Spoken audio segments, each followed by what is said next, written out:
Hey folks, welcome to episode 2 of our Scraping Through podcast. If you missed our last show, make sure to check out how Em and I discovered some of the world's craziest competitions, including extreme ironing and the World Sauna Championships.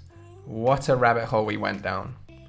We are both super excited for this episode as we delve deeper into the world of chess boxing. If you've not heard of chess boxing before, it's one of the most exhilarating up-and-coming sports in the UK, providing the ultimate test of brains and brawn through alternating rounds of chess and boxing, where victory can be secured in either discipline through checkmate or forfeit in chess, and either knockout or points decision in boxing. We are delighted to be joined by none other than Shayan, known in the chess boxing world as the King of Persia, as we discuss what it takes to be successful in not just one, but two of the world's oldest disciplines, and just how he came to have one of the most impressive ring walks we have seen in any sport until now. Let's check it out.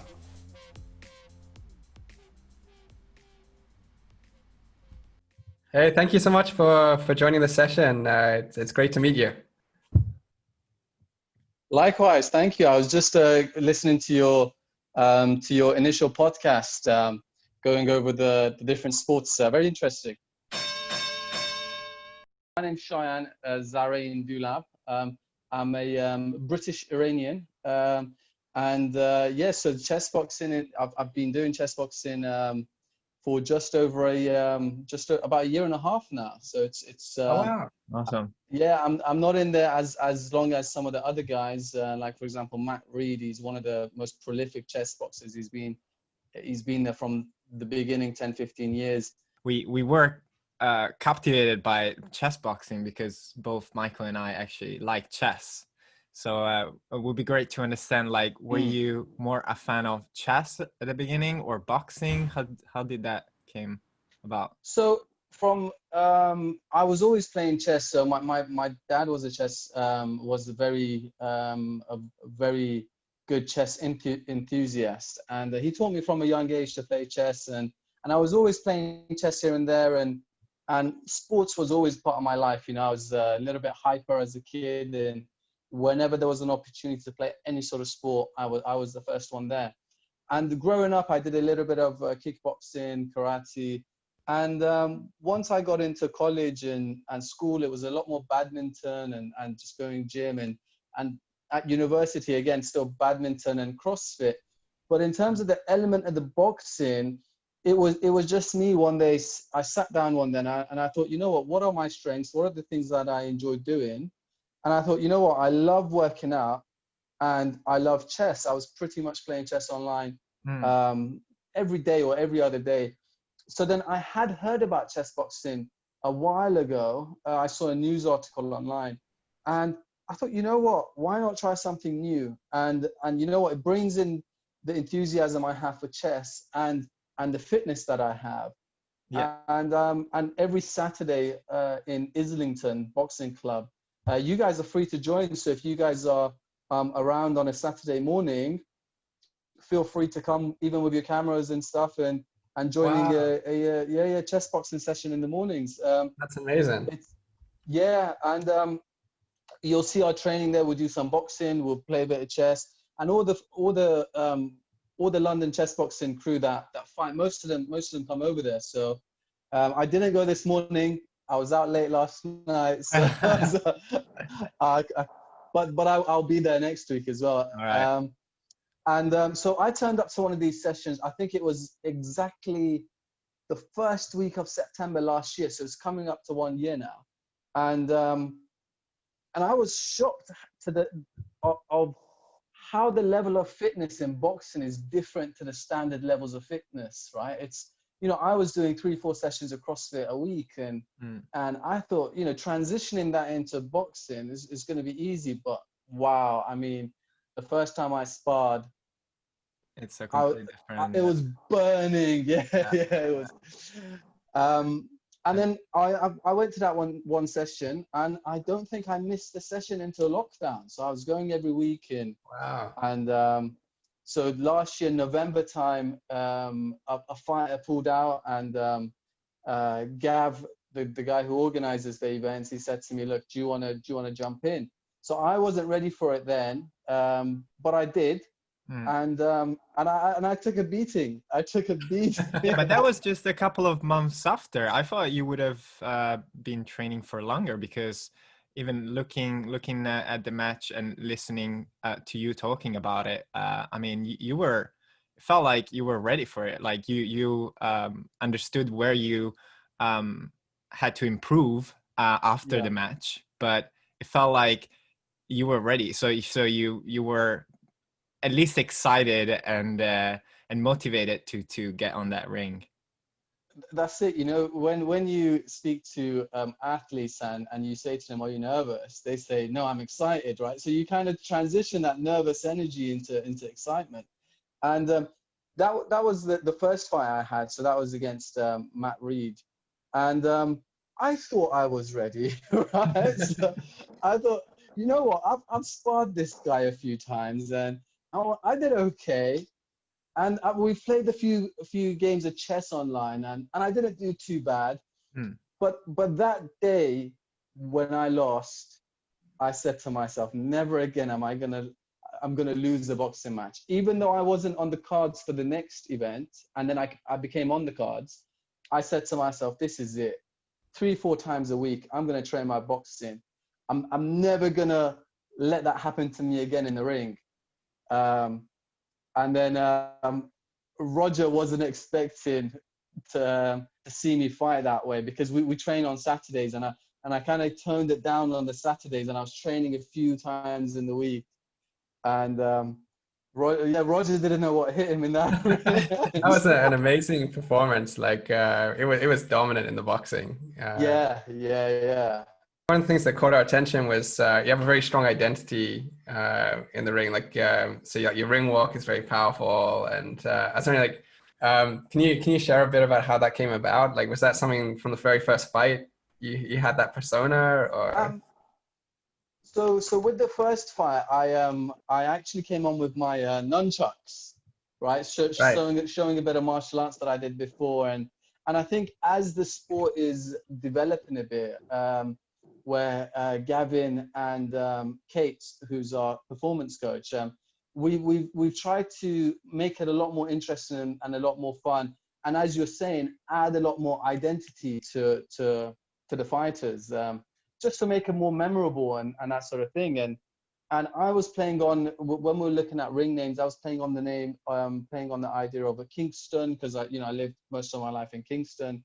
And we were also thinking, well, actually, the word chess comes from the Persian word shah, which means king. And I'm originally Persian. So we were thinking, I could come in with this king identity. It plays quite well with the chess. And I was doing dance lessons. I was doing bachata, which is type of dance. Yeah. So then I spoke to Jessica, who was our bachata teacher. I'm actually sharing the screen. I'm showing for the people that are actually tuning in. I don't know if you can see Shayan. So whilst you describe it, people can actually see. So Jessica's one of the ladies there, she's a very professional bachata dancer, salsa dancer. She runs her classes in Peterborough. And she offered to choreograph this for me. That's amazing. Yeah, and you bust some moves as well. Like, so you've been taking dancing lessons as well. Do you enjoy that as well? Yeah, I love it. It's fun, and it kind of helps with the, if you look at Muhammad Ali's boxing, he's doing a little bit of dance in the ring. So it's it all kind of, plays in together a little. I thought you were about to say it helps with the ladies, but I guess. Well, I don't know who's gonna watch this, right? Might cause me trouble later. But yeah, we're looking at this match was in March, right? This was a couple of days before lockdown, so we were really lucky to get this game in. Yeah, so you're already doing elbow touches and things like that at that time. Exactly. Yeah. That's when it was funny. That was the time when people were making fun of the elbow touches and that sort of stuff. Yeah.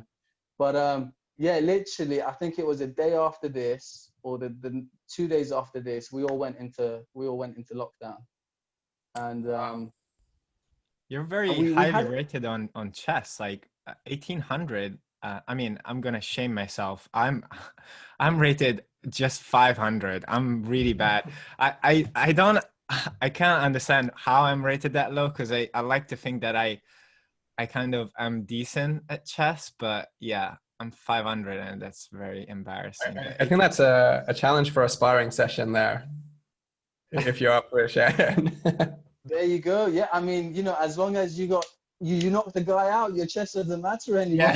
yeah. So, That's an interesting question. I was curious. Like we've seen a couple of chess boxing matches, and we follow some of the podcasts that are available on the website. And quite a lot of the times, it sounds like the matches are settled through chess, like either the timeout or someone gets checkmated. I was curious, how often does a knockout happen? Do you see many matches that are settled through the boxing? well, they always say it's very chess heavy, chess boxing. I think the last event we had a pay-per-view event, which was just broadcasted online quite recently. I think it was 2 months ago.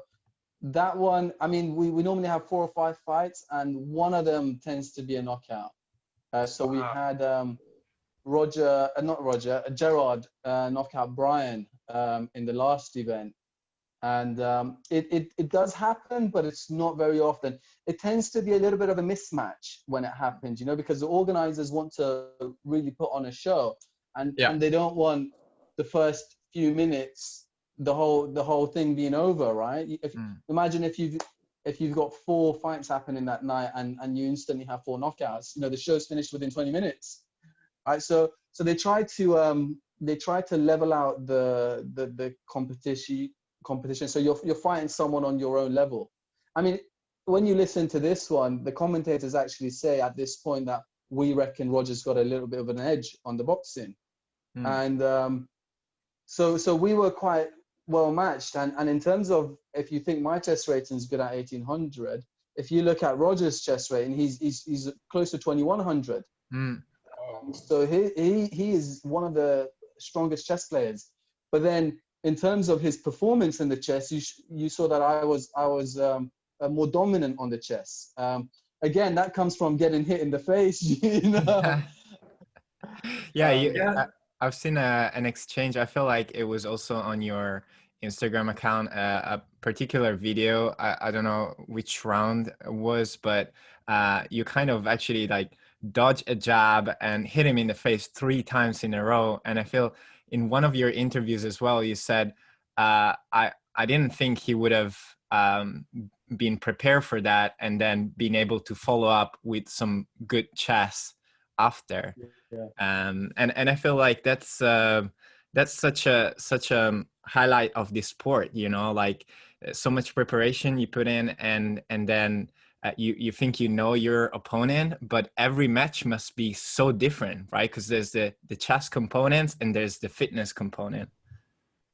That's right. And the thing is, with the chess, if you make a mistake and you blunder a piece, there's no coming back from that, right?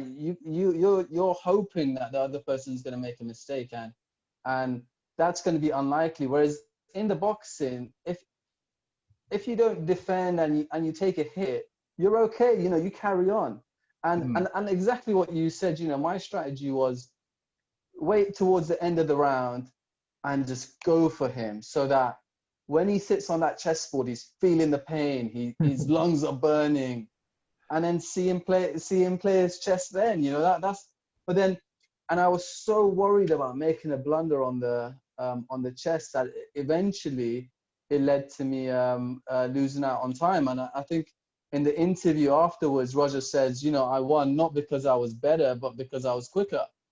And that was the one thing that I hadn't prepared for in that event was, make sure that I don't lose on time. I was so worried about, especially after my previous boxing where Matt Reed gave me a little bit of beating in the ring.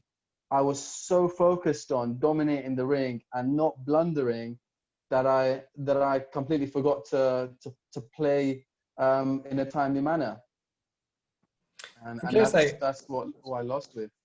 like how much of your mind is purely on each discipline when you're doing it? Like if you're in the boxing ring, is your mind trying to remember the chess match and like your next move and like keeping that presence in your head, or are you like, do you disregard everything from the chess when you're boxing and kind of come back fresh? And that's exactly, you know, when you go into the boxing, the only thing on your mind needs to be the boxing. I think what you yourself were saying that when you're in a ring and you're sparring, you're constantly thinking, wait, he made this move twice. Is he going to make it again? You know, what if I go to the left, make him think I'm going to the left, come to the right, and then throw a jab? So there was just so much focus in the boxing, trying to dominate the boxing, that, you know, I had forgotten about the crowd, the chess. The only thing that was on my mind was the boxing, and also trying to remember trying to listen to what my coach is saying. So Richard, which was my corner man over there, you know, because you know, they'll see certain stuff that you can't see. So if he's shouting out, go for the body, I need to be thinking, okay, he's got his guard up, I need to go down low. So that's, and then as soon as the boxing is over, you need to recall what was on the chess, right? Because, and these are some of the things that I picked up after, which kind of comes with experience, you know, thinking, okay, now I need to be thinking about the chess. I know they're just setting up the board, but I need to remember what position I was. What was I going to do? And just reset, get yourself back into, and then just forget the boxing. Yeah. You know, deep breaths, get that oxygen in your lungs, and just trying to get back into the. Yeah. And then once you sit down on the chest, those headphones are, I don't know, every time they're different sort of music, heavy metal. Oh, you have or music something, in just it. yeah. So the reason for the music is the commentators are talking about the game, right? Or so that you don't hear what they're saying and you don't hear the crowd shouting anything. So it's just you put headphones on and there's like some heavy metal going on, and you're and then you're trying to focus on the chess. And if you get it right, if you're able to focus, you won't even hear the music. Right? You'll just be so deep in the game. It doesn't matter what's playing. You're just focused on that. If you start hearing the music, then your focus isn't fully there. Right. You don't get to choose what the music is. It's No. You don't have your own playlist. Unfortunately not. No. Wow. No, Yeah, we saw the headsets. We assumed they were just like noise canceling and just complete silence for you in there. That had no idea that there was music playing as well. There's no head bopping going along, you know. It's true. And the thing is, they say when you try to concentrate, people generally gravitate towards silence anyway. So when we're playing our chess game and we got this music blasting in our ears, we're sweating, and you're starting to get a little bit cold, and it's just the pressure is on. And you'll see our ratings drop by a couple of hundred, 400 in that match. But you just gotta, a lot of things I didn't know, and it's starting to come with experience. Like, you know, just utilizing your time. Whereas, you know, a lot of time I was talking to my corner man about the boxing after the boxing, whereas I should have just been focused on the chess in my mind. Instead of talking about that match. And then when I come to him after the chess, then talk about the boxing. So there's just little things where you can win back some of your time on the chess. Or just knock the guy out. Just knock. That's the other option, right? But you said, Shayan, you said remembering the board, right? And it made me think about, you know, like GMs that can play without a board and can remember all the position. And just this question came to my mind. If you could choose 2 GMs for them to try to do chess boxing, so see them on a ring, who would you like to pick to chess GMs to try chess boxing?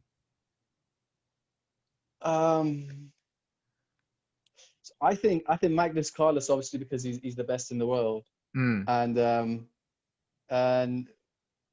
what was the Nick what's his name, the American Um, here,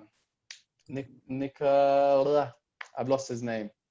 He's American. But yes, yeah, American chess grandmaster. I know Fabiano and No, it's a Hikaru. different one. No? Sorry, say that again. Hikaru Nakamura? No? Yes, yeah, that's it, Yeah? Nakamura. Yes. Okay. So I think those, because we saw a video. I saw a video of him talking about chess boxing. Oh, really? Yeah. So I think it'll be interesting just to get a couple of these GMs in there and see what they do. Or put one of those guys against us. Maybe we'll play it slow for the first 2 minutes of the chess and see what you got in the box there. Yeah, Hikaru has been very active in streaming chess. He made it so popular recently. I don't know if you're tuned in any of that. If you follow any streaming platform, maybe chess.com. I don't know how much chess is part of your life right now, especially after lockdown. Maybe that's definitely an activity that you can do online. Unfortunately, boxing is not is not it. Yeah. And chess for me, it's always been online, right? I've always been playing online. I've never really gone to many sort of competitions. Only the odd occasional one here and there. But for me, it's always been online. I've just chess.com. I was looking at my stats the other day. I played something like 7,000 games. Wow.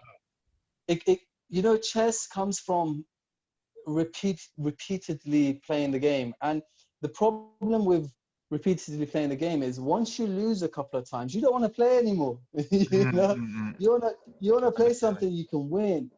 And if you play something and you lose a couple of times, even though you're becoming better because you're playing people that are better than you, it's demotivating, right? And you need to be able to lose and lose and lose until you start winning, basically. And when I say 7,000 games, you look at something like 3,500 of them I lost. So that's how you become good at chess. And I think a lot of people see this with chess boxing is you'll see boxers have clean records. They've never been knocked out. They've never lost. Whereas you will never get a chess player who's got a clean record. There's always losses that they'll have. Yes, so if you guys want to give chess boxing a try, or come meet the guys who do it and train with us, every Saturday, 10 a.m. Islington Chess Boxing. You could just turn up and you train with us, and we all go to the cafe afterwards and socialize, play a few chess games, and have breakfast. Of course, the training involves a mixture of doing boxing drills and then doing playing some chess. Then we pause the chess, we do some more boxing drills, and then we do some more chess. And at the end, we do a bit of sparring. I mean, we've been a little bit limited with the sparring recently because of COVID, but it's slowly it's all coming back. So Islington Chess Boxing Club, Saturday mornings, 10 a.m. And hopefully I'll see you guys there as well. Part of an episode where Emiliano goes into a chess boxing match with his 500 rating. You better brush up your boxing skills, mate. Well, I mean, we'll try to match you with someone, similar sort of chess. I think we have. I think there's a couple of fighters who have similar sort of ratings. So it'll be interesting. They'll get to knock you out now.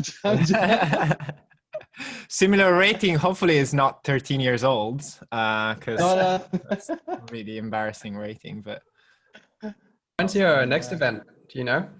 Well, there was meant to be one in November, but that's been cancelled until we see what happens with this COVID stuff. So I'm thinking early next year will be the next event.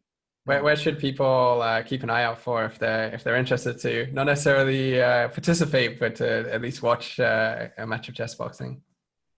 Yes, so there's the London Chess Boxing website, which has a lot of links and good stuff on there. I think it's londonchessboxing.com if I'm not mistaken. Yeah, that's right. I have it here. And then we all have Instagram accounts. So there's my Instagram account. I have obviously my personal one, and I have a Chessboxing one as well, Shayan Chessboxing. And there's also the London Chessboxing Instagram. So they post images and video clips of the event. So there we go. That's the London Chessboxing website, as you said. So, and there's a newsletter I believe you can sign up to once you go there. I think sends a pop-up. So there's me. There's on the on the one of the podcasts. Yeah, I've listened to both parts. It was really interesting. You guys drill down into the whole fight, right? With was it against Roger, right? That Yeah, one. yeah, that's right. Yeah. Yeah, it was Yeah, I really definitely recommend anyone that wants to kind of learn a bit more about Chessboxing to check out those podcasts, because they were really entertaining as well, and helped us kind of get a bit of an understanding of the rules around it, more than just watching the matches as well. Yeah, and Yeah, actually, I have a definitely. question. Like, if you could redesign this sport, because I believe this sport was created by an artist, right, as a form of art installation first, and then it got picked up. So the format, and correct me if I'm wrong, is 10 rounds, starts with chess and alternate boxing and chess, 3 minutes. First of all, if that's correct, and second, if you could redesign it, would you change anything about it? Do you feel like it's fair how it's set up? If I could redesign it, yeah. So as you said, you start off with a chess, and you'll have 3 minutes of chess and then 2 minutes of boxing. Or if it's a title fight, it'll be 4 minutes of chess and then 3 minutes of boxing, alternating between the two until obviously someone wins on the chess or there's a knockout. If I could change it, potentially, I may have a sort of a side ring where the chessboard is already set up, instead of bringing the chess into the ring, where then it's just fast paced. You jump out, you're on the board, and then you jump back in. Taking away sort of that little rest time that you have while someone sets up the board and takes it back out of the ring. I would potentially take that away. Right.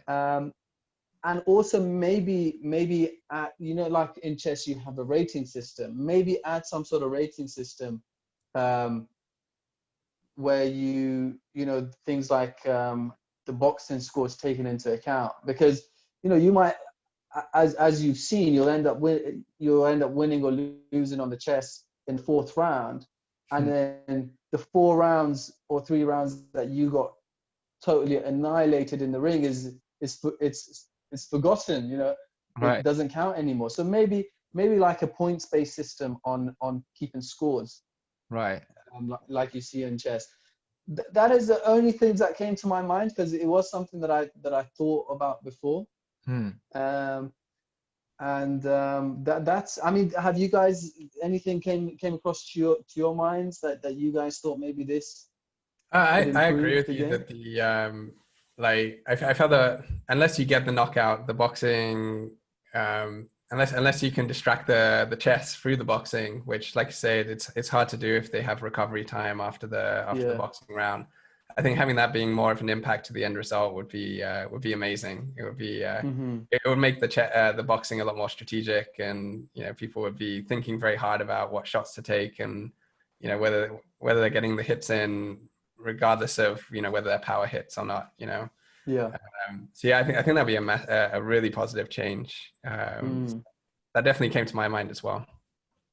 Yeah, and I think when we were trying to figure out what this sport was, right, in our previous podcast, Michael said, how does this work? Like, do you move a piece, and if you eat a piece, you throw a punch, or like you have one move and one one punch, like E4 jab. That's the opening. But You keep one hand gloved up, the other hand is for moving chess pieces. Yeah. It's a little bit confusing initially. Yeah. And like I said, I've had people say to me, "Oh, why don't you just do boxing or just do chess? You know, why you bring the chessboard into the ring? You know, I'm like, well, actually, this is a hybrid sport. You know, Yeah. it's not boxing or chess. But But the yeah, it's audience seems, interesting. yeah, the audience during the match seems so the people that actually want to see the match, they were so into it. Like you have people cheering, you have people booing, and it must have been such a, I don't know, I've never been on the ring, but it must be like so, I don't know, so adrenalinic, right? Yeah, Just it's a that. great atmosphere, and a lot of the people who come are chess players, and and it's just the crowds are amazing. Like every time London Chess Boxing holds an event in London, they sell out. So they tend to sell something like 400-500 tickets, Wow. and it's just phenomenal. It's yeah, it's and it's something different, you know. It's something different. People like to experiment, try, and there's guys I speak to who are in local chess clubs, and they tell me they've never missed an event. You know, they're there every time there's a chess boxing event, they're there. Where do you So see it's the quite popular with the chess crowds for sure. where do you see the future of chess boxing? Do you see it kind of growing out into a more mainstream sport? It certainly seems to entertain people that stumble into it, you know? Yeah, I mean, we kind of saw this with dodgeball, right? Until that one movie came out, no one had heard of dodgeball, right? So Yeah. I think there's that potential. If there's a spark somewhere, you know, something can happen, and that's it. You know, it'll be all over the world. You know, like for example, if Conor McGregor suddenly said, you know what, I'm going to do chess boxing, you know, the sport was blown. So I think it's going to take it just takes one event for Mm. it to blow, and I think its time will come. Its time will come. Have you been tempted to lay down a challenge to Connor? I think that would be an amazing next step. Call him out. Well, I'm happy to. Yeah, you know what, Conor McGregor, let's have a chess boxing match. You know, let's do it. It's that. You better hope for a 3 minute checkmate there, I That's think. it. Yeah, we'll see. Yeah, I'm happy. I never say no to a fight, so you know, if he's there, I'll fight. Amazing. Well, Connor, if you ever end up watching this episode, the Yeah. challenge is laid down. But I think it's a Let's great do it. movie idea. Like, I agree. I think the sports that suddenly get catapulted into the mainstream. There was one about garden bowls as well that went Mm, pretty wild not too long ago. And I think this has 10 times the potential of that. So yeah, you yeah, never know. Hopefully we'll see something come out. yeah. Who knows? There you go. Huge thank you, Shayan. It's been enlightening for us. Like I said, we were super excited when we discovered chess boxing online, and I'm even more excited now that Emiliano is committed to going down there. So I'll watch him aspire. I actually one last question. I saw a BBC interview about chess boxing when we're doing some kind of background research into this. And the guy was in the ring doing some boxing sparring, and he wasn't allowed to get hit. He said because they need like a minimum of a year of boxing training or something before they can go into kind of a full-fledged fight. Was he just saying that because he was avoid getting hit, or is that true? Well, if you come into the London chess boxing, Gav, who's the guy who organizes it, will look at how you're performing, how you're doing in the sparring, and if he believes he's got someone on the same sort of level, then there's no reason why you can't fight, even if you haven't had, I don't know, a year or 2 years of training. So I think it just because you know we get guys who come in and they've been doing kickboxing for a lot of years, and they're just transitioning that capability into boxing, and they get to fight pretty early on. I think it's if you want to fight and you come up and you do a bit of training and you turn around to one of the guys and say, look, I want to fight. Where what do I need to achieve to be able to get into that fight? Then you can fight fairly quickly, like I did. I fought fairly quickly when I got into boxing. But like you saying before I started, when I was reading online, it was saying, oh, you need to have a few professional fights in you beforehand or something. But I think it's individual capability. And you get a lot of guys pulling out, you know, they want to fight, and then they know they're fighting, and as it's getting closer, you know, you're getting more nervous, and you know, you find the smallest excuse not to fight, you know. Yeah. So that sort of thing happens as well. The nerves kind of get to you. So it's also it's a mental battle, being able to walk into a ring and know that this guy who you're stepping into the ring with is going to do everything he physically and mentally can to knock you out. Yeah. Right? It's sometimes you have to just kind of sit there and close your eyes and just envision yourself doing it over and over again, so that you don't bottle it when you get there, you know. So that there's that mental challenge as well as being able to physically be ready as well. And that's So there's a those great elements. insight. Yeah, I imagine myself getting in the ring, closing my eyes, and then running in circles, trying not to get hit. I need to bulk up a little bit before I step in there. That's a technique But for it's sure. super exciting. I Yeah. was curious, one of the things, obviously, you have a background in many different disciplines. You don't feel that one of the changes you'd make is to change the boxing to an MMA style combat?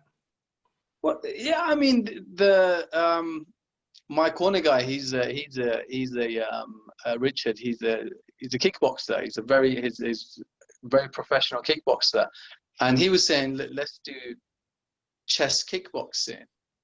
And I think at the moment the wave, the wave which is coming is the chess boxing wave. Yeah. And instead of trying to, you know, start a new wave, I think riding this wave is the best way forward at the moment. Yeah. It's quite. I see the amount of effort these guys put into this, to the chess boxing, even though it's compared to a lot of other disciplines. Well, I mean, it's got its name out there to an extent. So trying to bring something new into it, I think it's going to be very difficult. And at the moment, right, there's only one chess boxing training session in the UK, right, which is on the Saturdays in Islington. And with all this popularity that it has, I know it's still not mainstream, but it does have a decent following. There's still only one place that trains for it. So I think once it becomes, I think this is the wave to ride at the moment. Yeah. As looking for something else.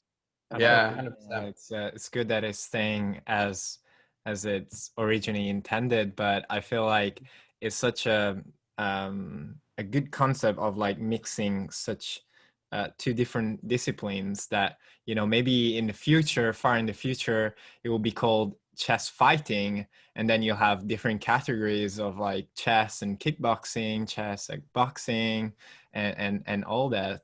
So yeah, I feel like that could even be the case. But yeah, and that's really good. That's a really good idea. It's called chess fighting, and you have the subcategories. It's a really good idea. Yeah. Chess karate, chess kung fu, that's it. Chess MMA. Yeah. So that's before you start mixing in all the different board game disciplines. Yeah. So you have backgammon boxing. Love it. Monopoly and MMA. That's the ultimate. Yeah, the 6-hour event that is Monopoly. Yeah, wow. Yeah. You know, and then a poker kung fu. You know, mix the card games in there as well. Yeah, that's it. Love it. Yeah. Well, but yeah, like I'm so excited to see where chess boxing goes. I think, like you said, we just saw it as a glimpse in an article, and when we started digging into it, like obviously having its own podcast, now having its own pay-per-view events, we saw it has like some ESPN interest in certain areas as well. Like I think, like you say, it's riding a wave, and I really hope it becomes like something that's more national. A tsunami. Yeah, exactly. Like I said, I would enjoy watching it on TV and you know, seeing more of it for sure. Yeah, definitely. Oh. Well, thank you again, guys. And it's I really appreciate you guys reaching out to me. And it's I'm sure your podcast is going to go well. If you send me your links as well, I'll share that on my sort of network.